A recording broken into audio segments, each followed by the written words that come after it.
concurso vai ser de âmbito nacional. E eu tô aqui com a amiga aqui, ó. A amiga aqui, qual é seu nome? Nina. Eu tô com a Nina que fez essa delícia aqui. Ela que inventou essa delícia aqui, ó. Como é o nome disso aqui, Nina? Pirarucu com farofa de leite de coco, banana da terra. Pirarucu com farofa de leite de coco e banana da terra. Se não entendeu, otário, tá tudo escrito aqui embaixo, aí no vídeo espalhado. E eu vou ficar aqui com a Nina provando essa parada aqui lá na frente. Mas antes, a Nina vai passar o endereço dela, onde tu pode ir lá, seu otário, comer isso aqui pagando, porque eu tô comendo de graça. Quer comer de graça? Faz um canal de culinária pra ti e vem comer de graça. Não quer? Vai lá com a Nina, que lá que tem a parada toda. Passa aí, Nina, o endereço. Travessa Rui Barbosa, esquina da Boa Ventura, em frente à antiga Amazônia Celular. Travessa Rui Barbosa, esquina da Boa Ventura e em frente Antiga Amazônia Antiga Amazônia Celular. De fazer um mexer aqui com a Amazônia Celular que nem existe mais. Mas tudo bem.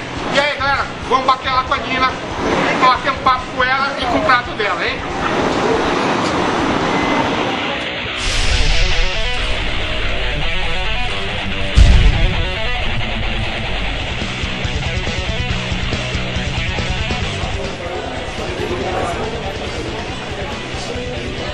Próximo petisco que eu vou provar nessa parada aqui. Da Nina.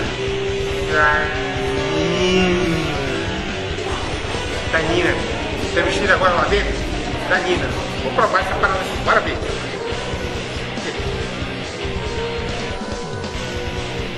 Pirarucu, cara. Pirarubunda, como dizia meu avô. Bora acompanhar esse pirarucu aqui. Farofinha, uma olhada no leite de coco. Já tem uma banana aqui, eu vou pegar um pedacinho dela. Um pirarucuzinho, farofinha com banana.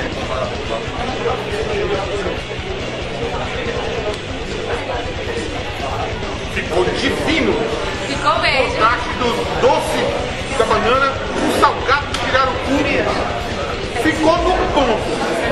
A farofa bem molhadinha. Ei, meu irmão! Vai lá, cara, que é isso? Tá de chorar, cara.